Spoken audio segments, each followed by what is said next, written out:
What if I told you that the world you're experiencing right now, everything you see, hear, touch, or think, isn't real in the way you think it is? What if your entire reality is just a mental projection, a kind of elaborate dream generated by something irrational, blind, and endlessly striving? That's the disturbing idea at the heart of The World is Will and Representation, the magnum opus of Arthur Schopenhauer, one of the most misunderstood and radically honest thinkers in the history of philosophy. Published in 1818, when Schopenhauer was just 30, this book did not make a splash right away. It took decades before the world was ready to listen. But when it did, Nietzsche, Freud, Wagner, and even Einstein listened carefully. Because Schopenhauer wasn't just a philosopher, he was a surgeon of the soul. And what he cut open was the illusion we call reality.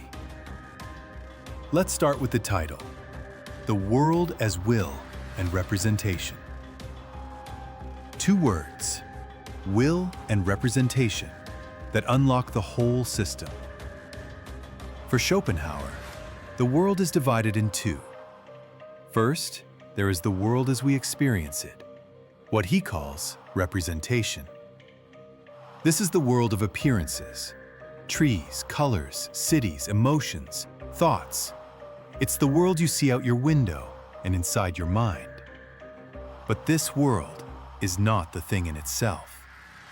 It's not reality at its core. It's just how reality appears to a subject. In other words, the world is not something out there, independent of you. It's a representation generated by your mind, conditioned by your senses, your categories, your brain. He borrows this idea from Kant, but he goes further, much further. Because if the world is just your representation, then what is it that lies beneath? What is the true nature of reality, stripped of all appearances? That's where Schopenhauer introduces his most powerful and terrifying concept, the will. According to Schopenhauer, beneath all appearances, there is one fundamental force. It's not God, not logic, not a moral law. It is blind, irrational, ceaseless striving. He calls it the will. Not your will or my will, but a cosmic, impersonal, unconscious force that manifests in everything. In gravity, in magnetism, in plant growth, in animal instincts, in human desire. You feel it every time you want something. Hunger? That's will. Sexual desire? Will again. Ambition, addiction, envy, even boredom. It's all will. And not only in you. The will is also what drives animals to kill, volcanoes to erupt, and hearts to beat. Because it means that the universe is not rational. It doesn't care about justice, purpose, or truth. It just wants. It wants to go on being. It wants to eat, to grow, to mate, to dominate. And it never stops. Life in this view is an endless cycle of desire, suffering, and temporary relief, followed by more desire. Sound bleak? That's because it is. Schopenhauer believed that human life is fundamentally tragic. Why? Because the will that animates us is never satisfied.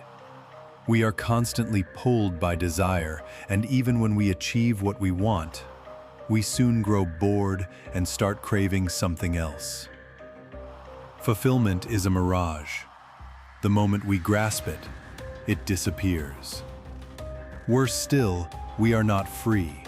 Our actions are just surface ripples of the deeper will. We may think we act rationally, but beneath every choice lies an impulse we do not control. So what does that mean for ethics? For meaning, for freedom? Here's where Schopenhauer's genius gets even more provocative. Unlike many philosophers, he doesn't believe salvation lies in reason or politics or progress. Instead, he turns to aesthetic experience, especially music, and to compassion.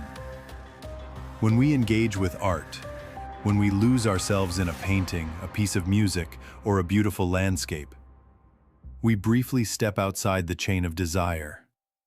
We stop wanting, we contemplate, and in that rare moment, we are free. But there's more. Schopenhauer sees compassion as the highest moral instinct, not because it's logical, but because it breaks the illusion of separation.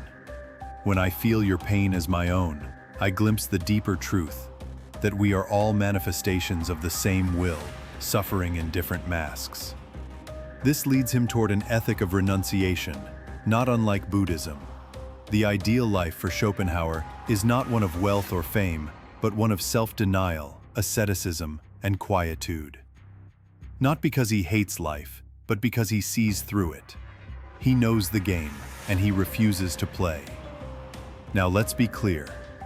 Schopenhauer isn't exactly a motivational speaker. His worldview is dark, uncompromising, and deeply pessimistic. But that's exactly why it resonates with people who are tired of sugar-coated lies. He forces us to confront the raw truth about existence, without filters, without delusion. And maybe that's why so many geniuses were drawn to him. Nietzsche read him obsessively in his youth. Freud borrowed his ideas to shape psychoanalysis. Wagner set his operas to the rhythm of Schopenhauer's will. Even Einstein kept his books nearby. Because Schopenhauer understood something most of us spend our whole lives avoiding. That suffering is not a bug in the system. It is the system. But in facing that truth, we can find a different kind of peace. Not the peace of pleasure, but the peace of detachment.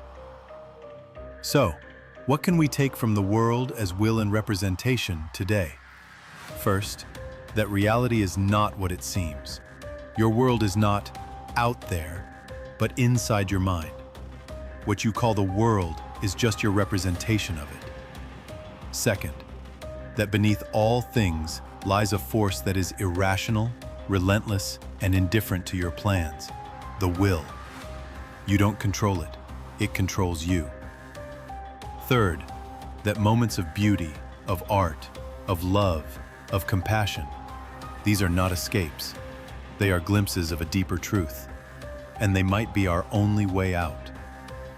In the end, Schopenhauer challenges us not just to think differently, but to see differently.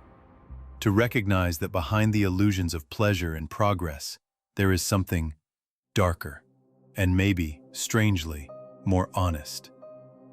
Maybe the world isn't here to make you happy. Maybe it's just here to be seen. Maybe, just maybe, that's enough. Thank you for watching.